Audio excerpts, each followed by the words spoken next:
Palmolive Soap, your beauty hope, and Luster Cream Shampoo for soft, glamorous, caressable hair bring you Our Miss Brooks, starring Eve Arden.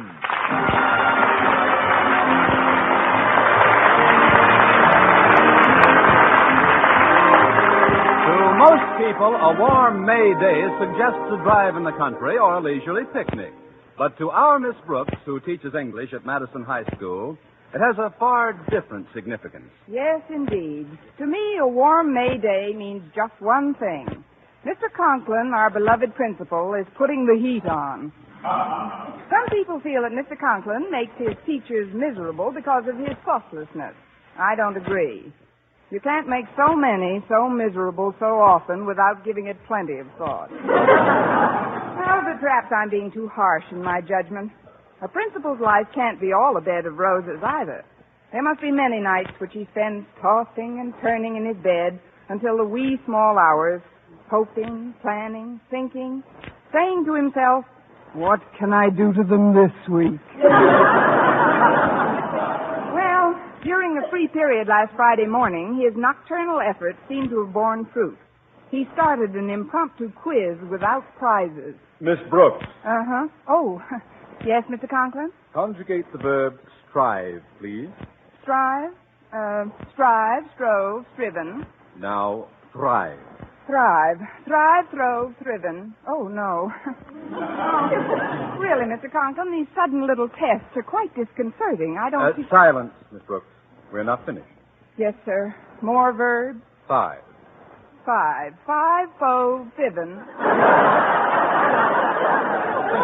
Now, wait a minute, Mr. Conklin. Five isn't a verb. Thank you, Miss Brooks. I knew my visit to your room would produce some valuable bit of information. Now, my main reason for dropping in, however, was to ask you to do me a favor, Miss Brooks. As you know, Sunday is Mother's Day. Yes, I know, Mr. Conklin. Thanks to a special savings plan I started in February, I was able to send my mother a card this morning. But what did you want me to do for you? I'd like you to take this package home with you and keep it until Sunday morning. It's a little Mother's Day remembrance for Mrs. Conklin, and I don't want her to stumble upon it before time. Wonderful woman, Mrs. Conklin, and she's trained our daughter Harriet to be a duplicate of herself. Really? Yes. Yes, between them, they're the two biggest snoopers in the county. That makes it unanimous. I'll be happy to keep the package for you. Thank you, Miss Brooks. I hope my daughter Harriet remembers Mother's Day. Lately, she's had her mind on nothing but that moronic manager of the baseball team, Walter Denton. Walter isn't so bad, Mr. Conklin. Of course, he's not a brilliant student. Brilliant? Walter Denton is Madison's gift to subnormality. The thing that annoys me most is the way he bounces. He never goes anywhere. He always bounces there. Hiya, Miss Brooks. I just thought I'd bounce in for a minute. Well, if it isn't the human handball. Oh, hello, Mr. Conklin. If I'm interrupting anything, I'll just bounce along. No, Walter. Mr. Conklin was about to dribble back to his office. That is, you were finished with me, weren't you, Mr. Conklin? Quite. Good morning, Miss Brooks. Goodbye, Mr. Conklin. Hasta la vista, Mr. Conklin. I learned that in Spanish. It means see you later. Oh. Well, no se lo veo a usted primero. What does that mean, Miss Brooks? That means not if I see you first. Now, what can I do for you, Walter? Well, I need some advice, Miss Brooks. And as is my wont when I want advice, I've hied myself to my favorite English teacher. And for that matter, my favorite any kind of teacher. Are you sure it's only advice you want? Oh, sure, Miss Brooks. It's about a Mother's Day gift. But a very special type of mother, Miss Brooks. That is, well, I know it's impossible right now, but just for supposition's sake, suppose you woke up one day and found yourself a mother. I have a mother. Of course, she's miles away. No, Miss Brooks, I didn't mean it that way. I mean, if you awoke to find that you were a mother, now what would your first question be? What did it weigh, Doc? Are you sure, Miss Brooks? Are you quite certain you wouldn't say, how is my husband? Not me. I might say, who is my husband?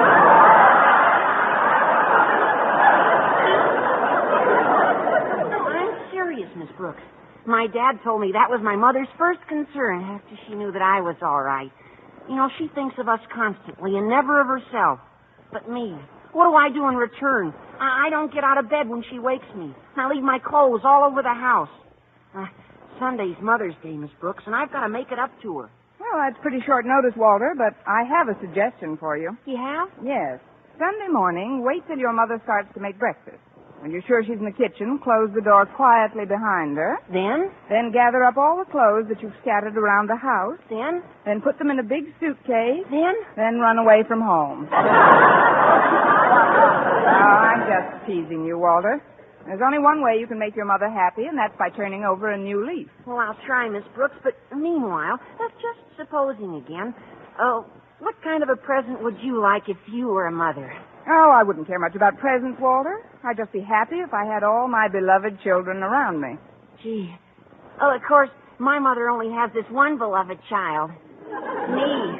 Well, but it is a lovely sentiment. However, I'd still like to figure out a little gift of some sort. Now, what would make a young mother like yourself happy? A young father like Mr. Boynton. Oh, which reminds me, Walter, it's time for me to get down to his laboratory and pick him up for lunch. Oh, did he invite you for lunch today? Of course he did. About 10 minutes from now.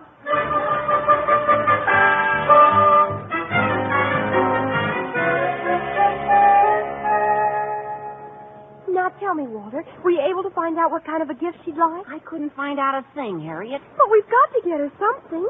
What's the good of naming Miss Brooks our mother away from mother if we can't surprise her with something she wants? Gee, I'm sorry, Harriet, but all she'd say was that she'd be happy with all her beloved children around her. She was kidding, of course. I hope. Kidding? She wasn't kidding. She meant us. Oh. Now, let's see. We'll organize a committee to pick out a gift and give it to Miss Brooks. Great, Harriet. Then tonight will officially become Mother Away from Mother's Day night.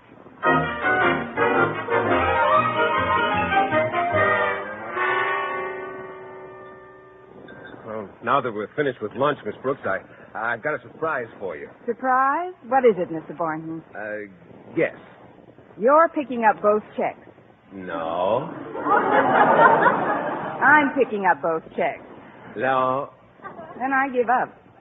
Miss Brooks, I want you to meet my folks. Why, Mr. Boynton, you've only known me for 5 years. This is so sudden. I just found out they were coming to town myself. You see, they usually spend Mother's Day with my married brother, but Mom decided that this year it's my turn. To do what? Oh, your turn to spend Mother's Day. That's right. You'll love my mother, Miss Brooks. She used to be a school teacher, too, you know. As a matter of fact, she worked herself up until she was a principal. You got to get pretty worked up to be a principal. Oh, I'm sure we'll get along splendidly. And you'll be crazy about my dad. Oh, what a sense of humor he's got. He's the one who told me the joke about the quizmaster who called out, "I've got a lady, doctor," but before he could ask her any questions, she stuck a thermometer in his mouth and took his pulse. Isn't that a scream?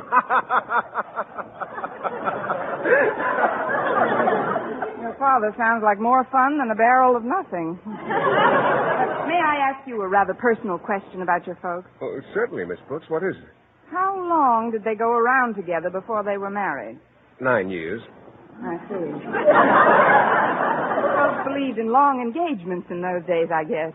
Oh, they weren't engaged until 6 weeks before the wedding. 6 weeks? Mm-hmm. Once Dad makes up his mind about something, he's greased lightning. You could have used a little greasing the first 8 years.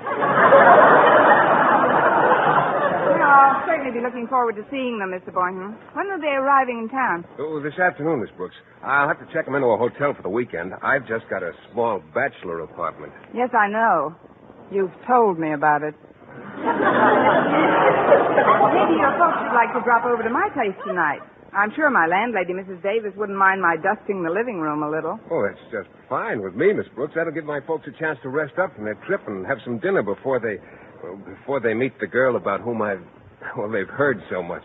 Why, Mr. Boynton, you mean you actually wrote to your folks about me? And how, Miss Brooks? I've written them many times about how gay and youthful and exuberant you are.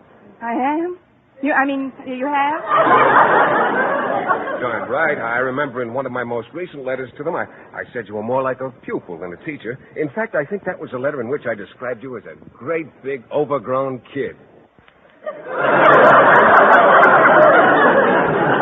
Maybe I better take something. You should have seen the answer I got from Dad. He said, whatever you do, son, don't rob the cradle.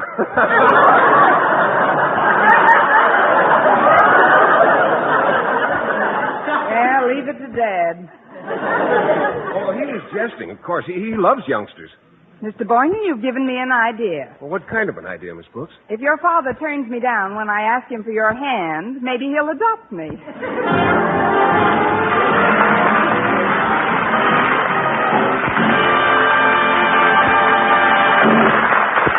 Our Miss Brooks, starring Eve Arden, will continue in just a moment. But first, here is Vern Smith. Here's wonderful news, ladies. Wonderful, wonderful news. Now there's something thrillingly new in Palmolive Soap's famous beauty lather. Yes, something thrillingly new. Palmolive's famous beauty lather now brings you new fragrance, new charm, new allure. Millions of women will prefer Beauty Lather Palmolive over all other leading toilet soaps the minute they try it.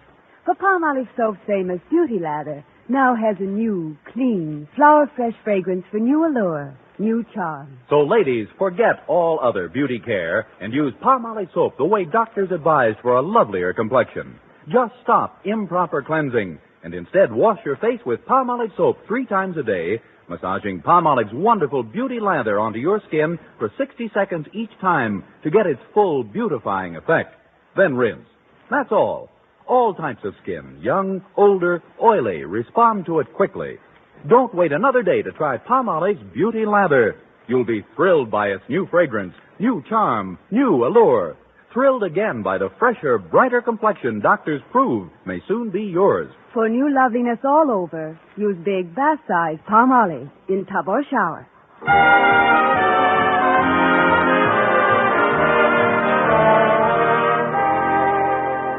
Well, I hurried home right after school and put Mr. Conklin's gift to his wife on my dresser. Then I started to make myself and the house as presentable as possible before Mr. Boynton's parents came over that evening. First of all, I shampooed my hair and set it in pin curls. Then I put on an old, oversized house dress, which I'd borrowed from Mrs. Davis. This intriguing combination achieved the happy effect of making me look like a pat rack drowning in a Quonset hut. Then I went into the living room to get things in order. When I got there, Mrs. Davis had just finished vacuuming. Oh, Connie, will you pull the plug out for me? My back's been bothering me lately. Oh, certainly, Mrs. Davis. There. Hey, this vacuum cleaner's pretty old, isn't it? Yes, indeed. But it's held up remarkably well. I bought it in 1932. 1932? Yes. This Hoover came in when the other one went out. Well, just so the place looks nice and neat for tonight. You know, I've never met Mr. Boynton's parents before. I know you haven't, Connie. And first impressions are so important. Mm-hmm. That's why I sent our sofa and all the chairs out to be recovered. What? Every chair in the house is at the upholsterer's, Connie. But don't worry. Stretch Snodgrass took them down for me, and he promised to bring them back by 6 o'clock. Stretch Snodgrass? Look, Mrs. Davis, Stretch may be a fine athlete, but when it comes to mentality, he's strictly a third strike. Why, he's liable to forget where he took the chairs. Oh, I don't think so, Connie. You know how absent-minded I am, and even I couldn't forget the name of this upholsterer. Why not? Because he has a very odd name. What is it? What is what? The name. Whose name? The upholsterer. Upholsterer? Yes. Look, Mrs. Davis, the sofa and all our chairs are being recovered today. Well, they can certainly use it. Where did you send them, Connie? Fellow with a very odd name. I never can remember it. I'm sure it'll come back to you later. Now, if you'll excuse me, I've got to get out and back and look for our cat. Minerva? Is she missing again? Mm-hmm. She had a date this morning. A date? Yes, I heard her making it last night. But she should be back by now. She knows how I worry about her. Well, you let me know if she comes in the front way, Connie, and I'll take a look back here. All right, Mrs. Davis. That's funny. Minerva never bothered to ring before. How do you do, my dear? How do you do? I'm Philip's mother. Philip? Yes, Philip Boynton. I'm Mrs. Boynton. But that's impossible. You won't be here till tonight. Oh, well, I mean, come in, Mrs. Boynton. You don't have to tell me who you are, my dear. Philip has written so much about you. He has? Yes, he says Miss Brooks wouldn't know what to do without you, Mrs. Davis. Mrs. Davis? Mrs. Davis? Yes, honey. That's Mrs. Davis, Mrs. Boynton. I'm Miss Brooks, such as I am. We've got company, Mrs. Davis. Oh, she came in the front way, did she? Yeah, she's right here in the living room. Well, you tell her she's a wicked cat and put her under the piano. Yes, Mrs. Davis. You're a wicked cat and get under the... Oh, no. Oh, you'll have to forgive me, Mrs. Boynton. I didn't expect you until after dinner. Oh, well, that's perfectly all right, Miss Brooks. As a matter of fact, I owe you an apology for not recognizing you.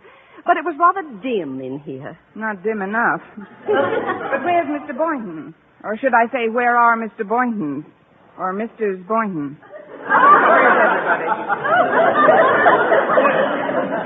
Well, they had a little trouble parking the car, and I wanted to meet you myself first anyway. Philip's written so much about you. You must see an awful lot of each other. Well, we do teach at the same school. I understand you were a teacher at one time, Mrs. Boynton. Yes, indeed, for many years. Oh, it's remarkable. You still look so well-fed. Youthful. May we come in? Oh, it's the boys. Hello, Philip, my dear. Hello, Mom. Well, I see you two have met. Yes, indeed. We're old friends by now. Well, here she is, Dad. Slip me 5, my dear. 5 what? Oh, fingers. How do you do, Mr. Boynton? Well, I do pretty well for an old codger. Old codger? Codger that time, didn't I? I told you, what a sense of humor. He's hot stuff, all right. Phil's written us all about you, my dear. I hear you're just like a mother to Miss Brooks, Mrs. Davis. This house dress has got to go. This isn't Mrs. Davis, Harvey. It isn't? Oh, of course not, Dad. This is Miss Brooks. Oh. Why are we all standing out here in the hall? Yes, let's all go in and stand in the living room. Follow me, please. Well, here we are. Now then, Mrs. Boynton, if you'll just come over to this lamp, that's a very comfortable place to stand. Mr. Boynton, you stand over there by the piano. I don't understand, Miss Brooks. Where are all the chairs? They're out being recovered. I didn't expect you for hours yet, Mr. Boynton. This is a terrible thing to do to anybody. Oh, I'm sorry, Miss Brooks, but it couldn't be helped. You see, there was a convention in town, and I couldn't get the folks' accommodations anywhere. You know how big my room is, and, well, I wondered if you and Mrs. Davis could put the folks up for the weekend. Why, Philip, I'm surprised at you. You know better than to whisper in front of others. No, I'm sorry, Mother. I was just explaining our predicament to Miss Brooks. She was saying how delighted she'd be to have you stay for a couple of days. Well, now that's what I call whopping hospitality. It's a whopper, all right. I wish you'd give me a hand with the garbage, Connie. I just can't... Oh, I beg your pardon. This is Mr. and Mrs. Boynton, and this, contrary to popular opinion, is Mrs. Davis. How do you do? Hello, Mrs. Davis. Good afternoon, Mrs. D. Nice little place you've got here. I just invited the folks to spend the weekend with us, Mrs. Davis. If you don't mind my doubling up with you, I figured they could have my room. Oh, that's perfectly all right. Oh, dear, the upholsterer. You folks must be tired after your trip. Why don't you go to bed? Bed? It's only 4:30 in the afternoon. Oh, Mrs. Davis was only kidding, Mrs. Boynton. She's got quite a sense of humor, too. Just remember one thing, Mrs. Davis. You can't kid a kidder, kiddo.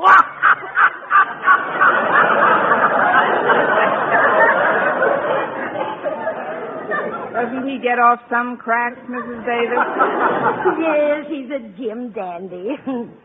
Now, if you folks will just follow me, I'll show you to your room. Or rather, Miss Brooks's room. Well, I could do with a bit of freshening up at that. Oh, nonsense, Mother. You're as fresh as the day I got you.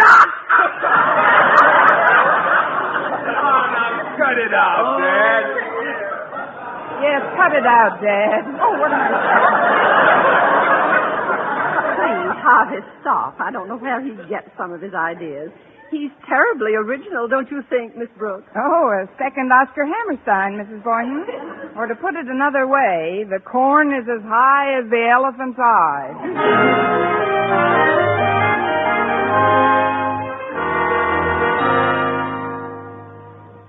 Well, Miss Brooks certainly has a comfortable room, Harvey. Yes, indeed. That shower and a little catnap's just what the doctor ordered. Tell me, honey, what do you think of Miss Brooks? Well, it's hard to tell in that outfit she had on, but once she combs her hair and climbs out of that gunny sack, I'll bet she's a looker. Yes, but what is she looking for? Oh, now, Mother, you think that every girl who meets him immediately sets her cap for Philip. Hey, what's this package on the dresser here? It says, for Mother. Must be for you. Oh, wasn't that thoughtful of Miss Brooks? She got a Mother's Day gift for me when she heard I was coming. I'm going to open it right now. Oh, but Mother's Day isn't until Sunday. Well, you know I'd never have the patience to wait. Let's see. Why, what's this? A black sheer negligee. Well, happy Mother's Day. Well, it can't be for me. Hey, look, this card fell out when you opened the package. It says for baby from her goodie. Well, so it belongs to Miss Brooks. Harvey, you don't think that Philip... Ooh, certainly not.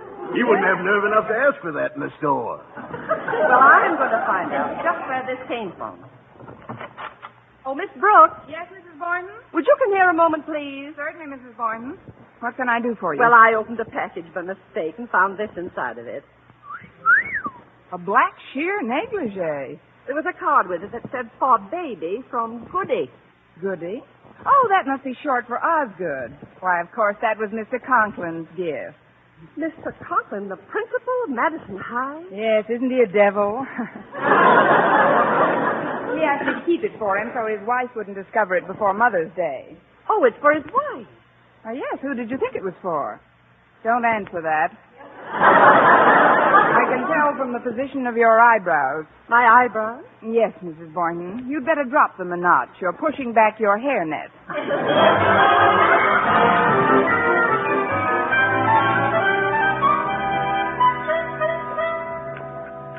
Well, it certainly was nice of you to invite us all to dinner, Mrs. Davis. Yes, indeed. It's delicious, too. Thank you, both of you. But Miss Brooks is the one who deserves the credit. She prepared it all. Oh, come now, Mrs. Davis. You opened every bit as much as I did. Beef stew, isn't it? There's beef represented in it, yes. Eat it slowly, Philip. Yes, Mother. Yeah, they say your stomach has no teeth, but maybe it's just as well. If it got too hungry, it could chew off your suspender buttons.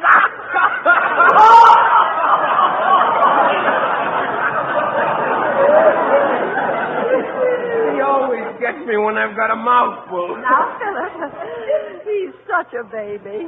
Yes. He's nothing but a great, big, overgrown kid.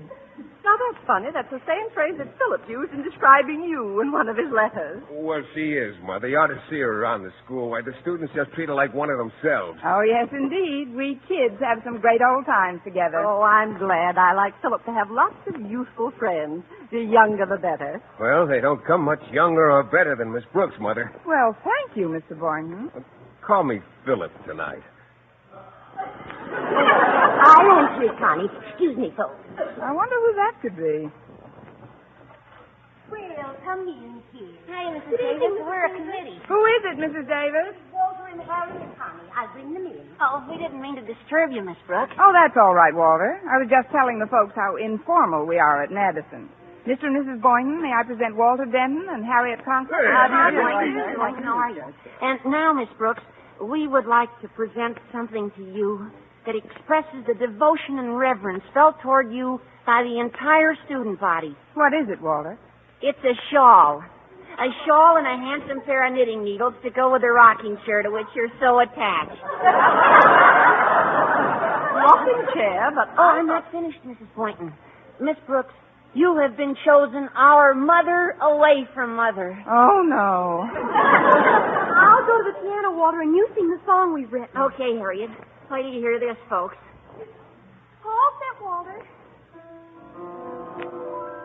The B stands for the books she helps us study.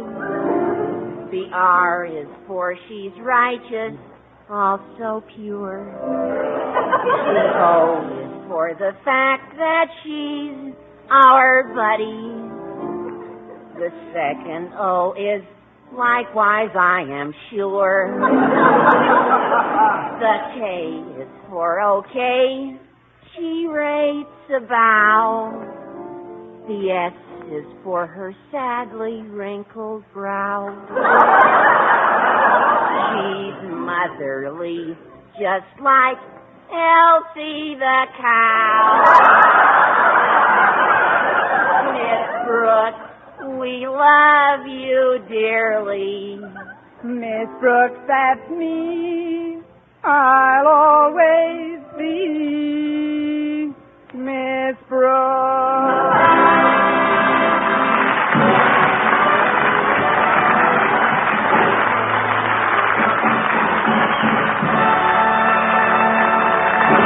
Eve Arden as our Miss Brooks returns in just a moment, but first...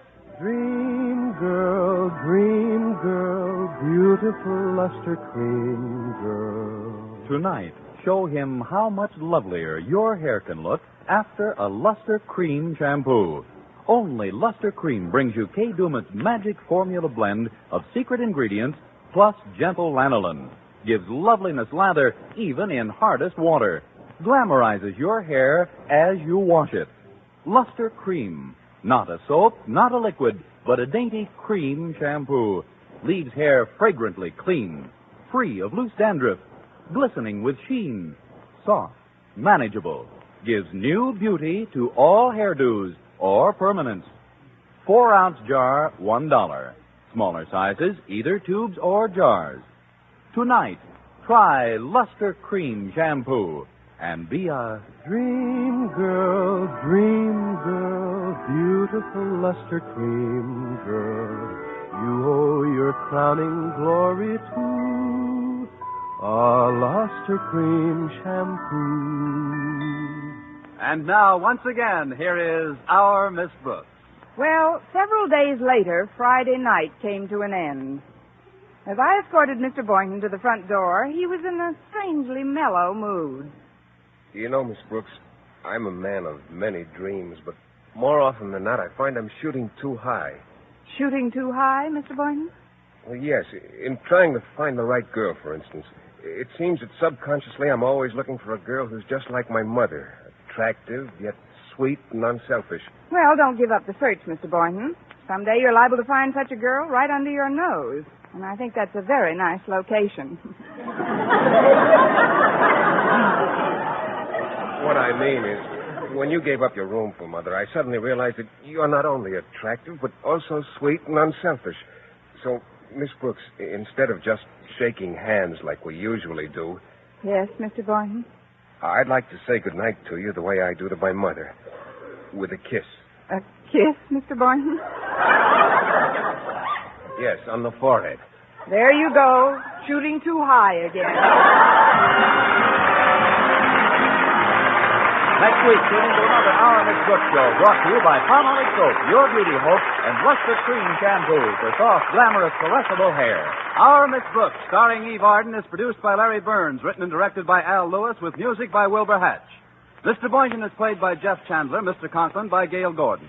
Others in tonight's cast were Jane Morgan, Dick Crenna, Gloria McMillan, Frank Nelson, and Myra Marsh.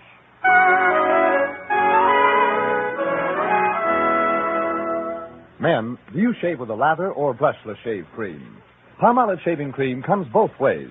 And whichever way you prefer to shave, you'll find that using Palmolive brushless or Palmolive lather shaving cream can bring you more comfortable, actually smoother shaves. Here's the proof. 2,548 men tried the new Palmolive way to shave described on the tube. And no matter how they had shaved before, 3 out of every 4 got more comfortable, actually smoother shaves. Get Palmolive brushless or Palmolive lather shaving cream today.